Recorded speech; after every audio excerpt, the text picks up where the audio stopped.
Hey guys, I know a lot of you watch my channel because you've got the itch and you're looking to make your next knife purchase, which I totally get because I'm also a knife guy. So I invite you to open the description of the video you're watching right now and click here on my Amazon store where I've compiled some of my very favorites. As you can see, my most recommended knives and my favorite budget knives are right at the top, but there's also categories like knife maintenance, pocket clips, knife storage and display, and then a whole bunch of knives by popular brands. There's something down here for everybody, so make sure you take a look. Thanks. What's going on, YouTube? Metal Complex here, and today I've got another interesting knife review slash knife overview to do with you guys. One that I'm particularly excited about, and I'll talk about why here in a sec. This is the Medford Knife and Tool full-size Marauder, full thickness, full length. This is a big knife in many ways. I really appreciate Mr. @Kyle_J_Landfair sending me this guy for review. I believe the larger ones are being discontinued, the full thickness ones. So give this man a follow. It's because of people like him that I'm able to bring you guys interesting daily knife content. Thank you so much. Speaking of daily content, yeah, I put out daily knife content. So if you are enjoying my channel, you know, whether you've just found my channel or you've been around for a while, if you'd like to support me, follow the link in the description. You can get your hands on some cool stickers and at the same time gain access to my once-a-week Patreon exclusive content. That's a video that I do every week just for my patrons, so the support would absolutely mean the world to me. Okay, so a lot of you guys remember, I did a video a long time ago about like my top 10 or top 15 knives I regret selling. I used to own a full-size, full-thickness Medford Marauder Vulcan finish in 3V. And for whatever reason, I sold it. And I have kicked myself ever since. I've actually owned two different full-size Marauders. I think they're one of the most attractive knives from Medford Knife and Tool. And I just, you know, just so you guys know, I kind of fell into this knife world right before the craze with the monster overbuilt frame locks hit, and that was around. So when I walked into the world, it was about 2010, 2011, 2012, somewhere in there is when I really started to pay attention to some of the higher end stuff, and then 2011, 2012, I think was the start of the craze for stuff like this, and it lasted through about 2016, 2017, and in a lot of ways, you know, there seemed to be some overbuilt knives kind of bringing that fad back. But anyways, Medford knives were at the absolute epicenter of this craze, and I just drooled over multiple models. And a lot of you know, I've owned a Praetorian T, a Praetorian Tie. I've owned two different Medford Marauders, unfortunately not on this channel. I've shown the 187 DP in full tie. I used to own one in G10. I've owned the 187 Flipper and a number of other Medford models. I like Medford knives. I enjoy the way they look, the way they feel. That's something that I enjoy. Now that being said, they are definitely not for everybody. There's a polarizing sort of viewpoint on Greg Medford and his knives. You can think on one side or the other. I'm going to keep liking them. I say that whenever I do a Medford knife, or whenever I do a review on a knife where people, the designs are so overwhelmingly polarizing, people kind of make their own decisions based on the visuals. So, yeah, they're also very expensive. Now, these are made in a way that most people would refer to them as mid-tech. Greg Medford calls them something like custom tech. There is a lot of hand work. Actually, the blades on these guys are, to my knowledge, hand ground and hand sharpened. A lot of the models end up with custom texturing and additional handwork that goes into the scales. There is a little bit of machine work that goes into them, but rest assured, just so everybody understands, these are not production knives. There is a lot more that goes into a Medford knife than what goes into, say, a WE knife. So, for example, you can get a Medford knife in titanium and S35 VN. If you're reducing the value of that knife to simply the materials used, then yeah, you're going to be kind of frustrated and you're not going to understand what the difference is between your $200 to $250 WE knife and this much more expensive Medford knife. But a lot of the value comes with the time and the effort that goes into each individual knife. On top of that, they are unbelievably well made. Very well made. We're going to look at all of that stuff, but just so people kind of understand where that extra money is going towards. Another thing that people always say is, well, Medford knives use D2 steel, and there's no way you could. Medford knives actually use a wide variety of different steels, including S35VN, in this case 3V, which is a very exotic powder metallurgic steel that's known for toughness.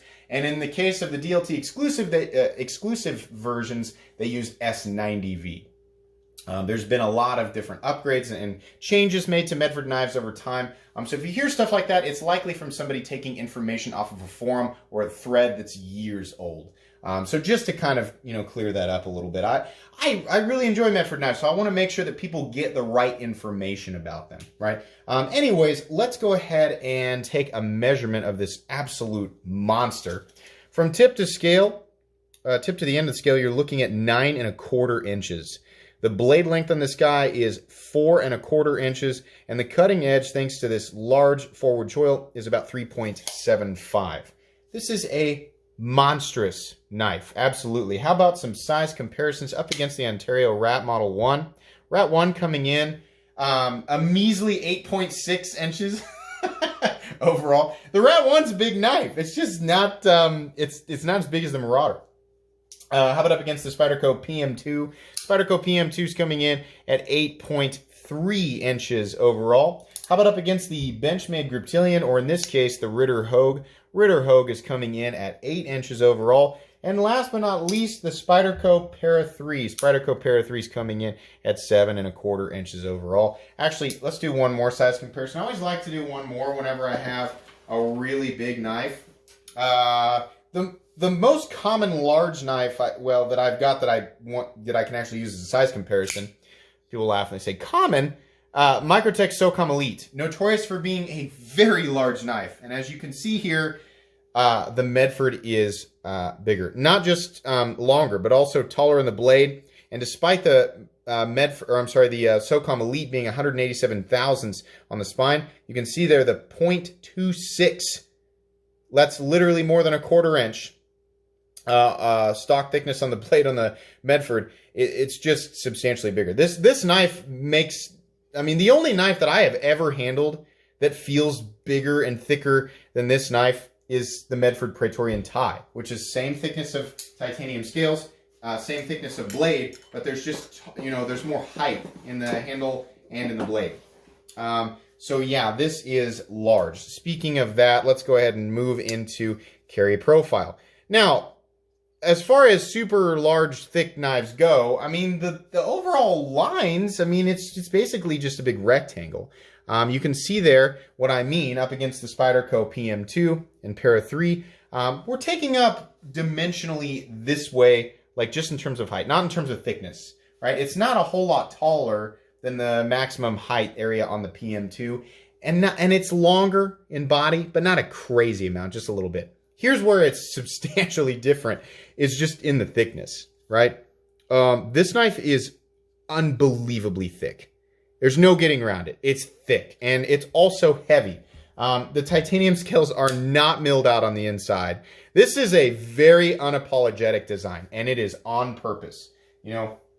We, as the knife community, have really, understandably, we've created standards for what we believe to be a good all-around EDC size and weight. Oftentimes it tends to hover around, really preferable lengths seem to fall between 7 inches overall and 8 1/4 inches overall, and acceptable weight ranges seem to fall between 3 and 5 ounces. That seems to be, most people are like, yeah, right in there, right? This far exceeds all of those. It's completely outside of those parameters, and it is not on accident. Greg Medford is notorious for making large, thick, overbuilt designs, and he knows that people are saying things like, it's too big, it's too thick, it's too heavy. He makes them anyway, and he's going to continue to make them that way, even though he is starting to cater a little bit more towards the crowd of people who want a more EDC-friendly knife. Not all of his designs are this way, but a lot of them are. You can see here that we're coming in at 10.09 ounces, so about 10.1 ounces. Good Lord. Big, thick, heavy knife. If you wear jeans and work outside, or you live in the jungle, or maybe military, this knife has an outdoor setting about it. This is obviously not a knife that you take to a cocktail party, take to an office. You can, if your office allows it, and you live in an area where the blade length is legal. You could, but it's not designed for that. This knife is meant to be carried in the pocket of somebody who's wearing, thicker, heavy-duty pant material. And I gotta say, I mean, in and out of the pocket, yeah, it's no problem. Truthfully, no problem in and out of the pocket. I can go from it being in the pocket to my hand, cat's paw open like that, no problem. And even disengage the lock bar and put it back down. This is not a fidget-friendly knife. It's not one that you're going to be flipping open, but it is unbelievably smooth. This has some large phosphor bronze washers in there. Action actually feels extremely similar to a Sebenza. And I know a lot of Chris Reeve fans who are not fans of Greg Medford will be like, blasphemy! No, I'm serious. It really, I mean, whether you want to, believe me or not, the action is very similar to what a Chris Reeve knife feels like. It's very hydraulic, very smooth. You can get this thing to sort of shake shut, but it's mainly because of the weight and mass of the blade. But it does have a nice, luxurious feeling, and it is very well made. The detent is an appropriate strength for this guy. It's pretty easy to get leverage here. A lot of people talking like, how do you open it? I like to do this. I like to pinch it right here and just sort of peel it up and then wheel it around. You also have the option to sort of cat's paw like this, start here with one hand and wheel it backwards. Truthfully, the easiest way to open this knife is to just open it with two hands. Whatever. If you pick one of these up, you're going to adapt to it. When I had mine initially, I was kind of like, how the heck do I open this? You'll kind of figure it out. The action is great. It's exactly what I'd expect for a knife this big. It's actually a lot better than what I'd expect. These come tight. If you have just purchased a Medford and you're waiting for it to arrive, it comes super tight. It's not going to feel like this. You have to let them break in. They always break in. A lot of people think there's something wrong with their Medford when they first get it because they're like, oh my God, it's so tight. This can't be right. I got to send it back. Don't send it back.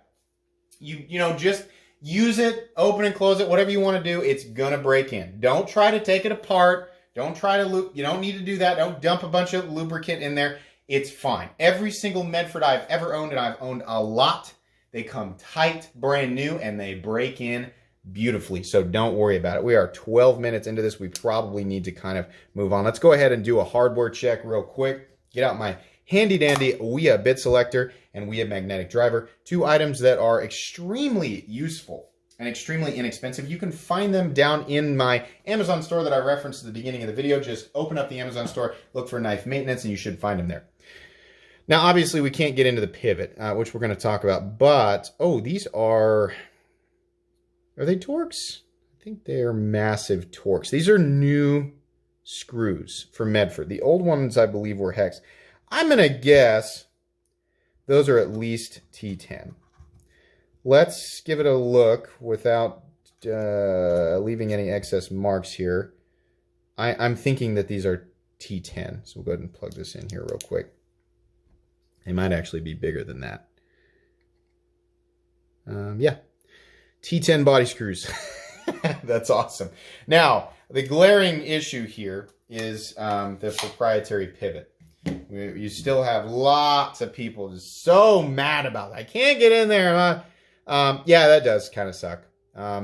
Greg Medford does not, everybody knows, I'm not going to get it out. Everybody knows about the warranty paper, and that people are, like, what? He makes it seem like it's this big, overbuilt, like, durable thing, but there's all these things we can and can't do. Greg doesn't want people getting in. There's a lot of videos out there, and I mean, they're easy to find, right? So do yourself a favor and go watch one of these videos where Greg talks about his reasoning behind this. He has made an effort to reach out to the community and say, hey, here's why I do this. I'm not trying to be a jerk. Here's why I do this. There's one where Frankie and Bird interviewed him. I think it was at Blade Show or SHOT Show. I can't remember. And then, I think I've seen at least 2 videos on his channel where he talks about it. He doesn't want people getting in and modifying the internals of the knife because he's had knives sent back. I do not work for Greg Medford. I'm not speaking on behalf of their warranty. I'm not employed by them. So I'm just giving you information based on what I've seen and heard. They get knives back sometimes where people are like, hey, there's something wrong with this. and I bought it off the secondary market. They get into the knife and they realize that whoever had it before got in there, tried to, modify something or mill something out and put bearings in it. I saw that one time, which is ridiculous. And then they were like, whoops, it doesn't work the way that I thought it would. I'm just going to sell it on the secondary market, not tell the other person about it. And then that person sends it in for warranty work because they're like, hey, what's wrong with this? And Greg finds out it's been modified. That apparently happens a lot, and understandably, it's frustrating. So most knife companies that don't want you getting into their knives, it's for the same reason. They don't want you to get in there and mess with something and then cause a failure. Getting into it, and doing whatever you need to do and putting it back together, from what I understand, Greg will work with you. I would imagine it's case by case, but from what I understand, it's not nearly as harsh as the paperwork makes it sound. People like to get information off the internet and then they echo it loudly. They yell it across the internet. I read this and I'm also upset about it because it seems that there's a general consensus of anger associated with this person or this object, right? A lot of those people have never handled a Medford knife. They've never paid for one. They've never owned one. They're just echoing it because rage and, frustration is infectious on the internet. Don't believe me? Look in any comment section of any YouTube video ever, including this one. But yeah, it's not nearly as harsh as that. But that's the reason for the proprietary hardware. Do I wish that it wasn't proprietary, that I could actually get into it easily? Yeah, I do, because anybody who wants to get into that, they call it a 6-shooter hardware, and as attractive as it is, I don't know how I'd get in there without messing that pivot up, and that kind of stinks. But that's the way that I understand it. Still, though, if you have an issue with your knife, my suggestion would be to contact Medford Knives and talk with them about it. And if it needs to be sent in, then send it in. Because immediately going at that pivot with some homemade tool, messing it up, is definitely going to result in a circumstance that's not going to make you happy. It's not going to make them happy. Just do the right thing. If you feel like there's something wrong, contact Medford Knife and Tool. They're very easy to get a hold of, very open. I mean, I've called in multiple times with questions, and they're really, really nice. Absolutely. So anyways, we are 16 and a half minutes in. Let's go ahead and talk about this knife. Did we get through everything? Weight, action, carry profile? Yeah, we did all that stuff. Okay, so we have monstrously thick titanium scales that have this beautiful anodizing, this sort of subdued blue to purple to bronze anodizing, and then they have this I don't know exactly. They have names for all the different milling patterns that they do, but it's kind of looks like maybe like worn away rock underwater. That's what it makes me think of. It's very smooth to the touch, and it's been very knocked down. Medford knives have a very blocky, clunky appearance, but when you get up close, you realize that much care has been taken to knock down all the edges that would otherwise be sharp. And that's the very first thing that impressed me with every Medford knife that I've ever handled. The jimping on a lot of these knives tends to be really, really aggressive, and I think that's on purpose. But this knife doesn't actually have any jimping. I'm talking more so on like the Praetorian. But on this knife, literally everything has been perfectly knocked down. There are no hot spots on this knife, truthfully. Up here on the blade, you can see nicely knocked down. Beautiful. This has a PVD coating on it, which is different than a DLC coating or Cerakote. It's my understanding that it is related to the world of firearms. I am not a firearm enthusiast. I'm no stranger to firearms, living in Midwestern Kansas. I'm just not as, up to speed on everything. But it's very, very durable. In fact, I believe most people say that it's more durable than DLC. It's very smooth, and I would assume would not create any excess friction as the blade passes through material. That's great considering CPM 3V, which is what this is made out of, is not stainless. Known for incredible toughness. Incredible toughness. And pretty good edge retention. A lot of people love 3V. It's a steel that is preferable for people who are really going to take their knives out and absolutely beat the crap out of them.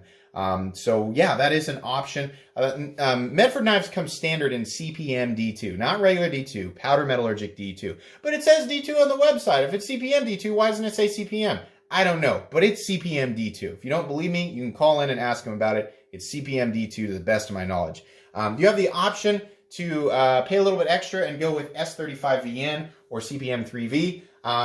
whenever I go with a Medford knife, I always go with S35VN because I'm more familiar with it and I know how it reacts to stuff.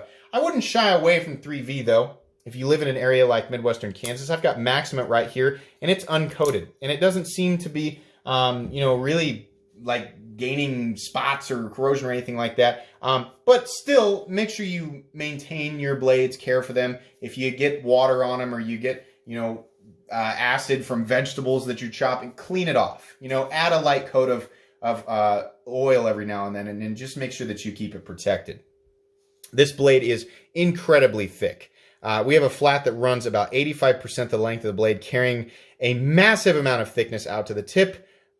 Don't worry about the durability of the tip on this guy. I mean, obviously, don't go trying to stab it into steel plates and then pry with it. That's not something you should do with any knife. But if you are cutting, you know, if you're really going at like a piece of wood or heavy cuts into some dense material, the durability of the tip is going to hold up. Absolutely. The blade actually comes down to a much thinner edge than you would imagine.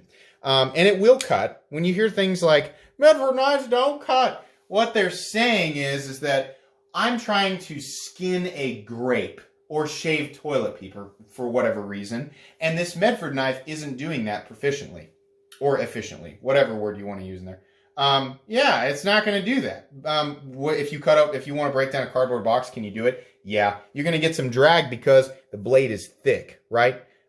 This is a blade that emphasizes strength under very stressful use. So, you know, if you want to chop an apple in half, it'll do it. It's going to be a little bit of a sluggish process versus a blade that's really, really thin, but it'll do it. If you want to cut paracord, it'll do it. You want to cut cardboard, it'll do it. You want to process wood, it'll do it, right? But we live in a world where we emphasize edge retention and sliciness over everything else. So if a pocket knife won't efficiently, you know, cut the most perfect apple slice that you're going to toss in your mouth and eat and not give a crap about 2 seconds later, right? Then people freak out. And they're like, blades are made for different things. Now, there is kind of, to me, there's an air of novelty about this a little bit, right? Obviously, this is not a knife that I would use for EDC. It's just not made for that setting. But it depends on what you're going to do with your knife. A lot of what I would assume I would do with this knife, I probably would do with a large fixed blade. Then again, I am the type of person who is an enthusiast and appreciates the human effort that goes into creating something like this, right? With premium materials, making sure that the heat treat is correct, making sure the tolerance is correct, and I recognize that in the final price. I also enjoy overbuilt things, you know, just for the sake, or just items like this, just the fact that they exist is interesting to me, right? And I liked it enough to not just buy one or two, but multiple Medford knives. And I think that a lot of times that is the draw with these things for some people. Again, it's not going to be for everybody, and I'm not going to try and convince you guys that every single person who's watching this video needs to buy a Medford knife or that you need to see it my way. Just explaining where I get my perspective. This knife has external stops. A lot of surface contact on the frame. If you're wondering what's it like to feel a Medford knife lock up, it's very satisfying. That knife locks up in a way that just makes you go, oh, yeah, every single time. There's an enormous amount of surface contact on the stops in the frame and the frame lock on the blade tang. That's a pretty wide frame lock, and it contacts really, really well. If you guys want to take a look at the geometry here, you can see that because of the thickness of the lock bar and the blade, it looks like it's only locking up at like 25%, but that is a lot of surface contact on this blade. I have never felt a knife that felt more secure and solid than a Medford knife, and it's just because of how much surface contact there is between the external stops and the lock bar on the blade tang. That is just the way that it is. By the way, how you can tell the blade steel, right next to the Medford knife, if it's a 3 like this, it's 3V. If it's an S, it's S35VN. If it's a D, it's D2. And if it's a 9, I think if I remember correctly, it's S90V. On the other side of the blade, they're serialized now, so you can see there's 63096 serialized, and then normally you see them on the frame, but this guy's got some custom patterns on there, so it's not on there. Disengagement of this, it's a little sharp right here. Doing it over and over again, you're eventually going to wear your thumb out. It's not the craziest thing in the world, but there's a lot of force on that lock bar, a lot of pressure, you know, from the other direction. So you're going to have to get used to it, and it's going to not bite into your thumb, but your thumb's going to get tired. If you're not playing with your knives and they're just in your pocket, then you're not going to care about that. Also, I should have said this in carry profile. If you don't carry anything else in your pocket other than this knife, the only thing that might bother you a little bit is the weight. It's very heavy. No matter who you are, this is a heavy knife, right? But like all things, you will adapt to it. If you really, really want to carry this knife, eventually you'll adapt to it and the weight will be trivial, right? If you carry other things in your pocket with this knife, it's gonna bother you, definitely. So just, you know, consider what you're gonna be using the knife for. And, you know, this is something that we all do. I'm guilty of it too. People, for whatever reason, think that their own personal preferences should be adopted by every other single person. So, for example, if the knife doesn't work for you, people think that that means it shouldn't work for anybody. It's not true. If it doesn't work for you, it means it doesn't work for you. That doesn't mean that it shouldn't or can't work for somebody else. It depends on your individual circumstances. So keep that in mind. I'm sure I'll get comments anyway. Like I said, T10 screw up here holding what you might think was a stop pin. It's actually just a large barrel standoff. You can see the stops actually rest on the frame right there. There's a little cutout made to house those stops. So that is a standoff. And then you can see here back here we have a D2 glass breaker that I believe is, I always forget, is it NP3 or N3P? I can't remember. That might not be. It might just be D2, but I've heard that before. And I don't know exactly what that looks like. Kyle does actually carry and use this, by the way. I'll give you a look at the edge. You can see here there's a little bit of wear here and there on this knife. So believe it or not, some people actually do use their knives, their Medford knives. And they are made to be used, guys. They are, 100%. You can see there are a couple little snail trails. That's kind of nice. I appreciate seeing that on Medford knife. We've got a little lanyard slot there. It does sort of emphasize the itself over the pocket clip. I guess you could call this shallow carry. It is kind of obnoxious, honestly, just how much is sticking up out of the pocket. But because of the weight of this and the pocket clip itself, it's not going to come out of your pocket. It's going to hold itself firmly in place. The other thing that's a little bizarre is that the area where the lock bar actually contacts the tang sticks up past the frame. If you did drop this straight down on concrete, that might mess that up. So you're going to have to be cognizant of that. I'm not really sure why that is that way, but it is. If you really dig down, really push hard with your thumb, you can just barely touch that blade, but you got to really dig for it. So I don't really consider that a flaw. Pocket clip is very simple. This has undergone multiple evolutions over time. It used to be a very simple popsicle stick style clip. And then they changed it and chamfered these edges back here, and it was still straight. Now on these newer ones, they sort of curve. So that's kind of nice. This is the newest variant, by the way. This hardware, the fact that it's got screws on both sides. The oldest ones used to just have a screw that went all the way through to the frame. So if you're wondering, if you're looking on the secondary market and you're not really sure what you're getting, this is what the newest ones look like now in 2020. The blade comes perfectly centered. There is no detent lash, no movement whatsoever. There's nothing that rattles. It's fantastic. So, verdict on this guy. Like Rick Hinder knives, Strider knives, and some other makers, this knife, which is one of Medford's flagship knives, actually comes in a wide range of thicknesses. If you are somebody who's like, you know, ready to tell everybody that it's too thick and it can't, like, we know, everybody knows that this knife is very, very thick and it doesn't cut as efficiently as a thinner blade. You're not saying anything new. You're not changing any minds. People can look and see for themselves and decide, you know, based on what their preferences are. I'm sure people will still say it. The reason I'm telling you this is because these knives come in a wide variety of different sizes and thicknesses, just like Hinder XM18s, Strider SNGs, you know, or Hinder knives and Strider knives, basically. So this is the biggest one. And then they have the Marauder H frame, which is I believe it's the same thickness as Scales, but a 187 thousandths stock thick blade, still pretty thick, about XM24 size. And then you have the Midi Marauder, which is either 165 thousandths on the blade spine, or it's also 187. But then you have the Slim Midi, that goes down to 125 thousandths. It's very slim. I gave one of those away on this channel a while back.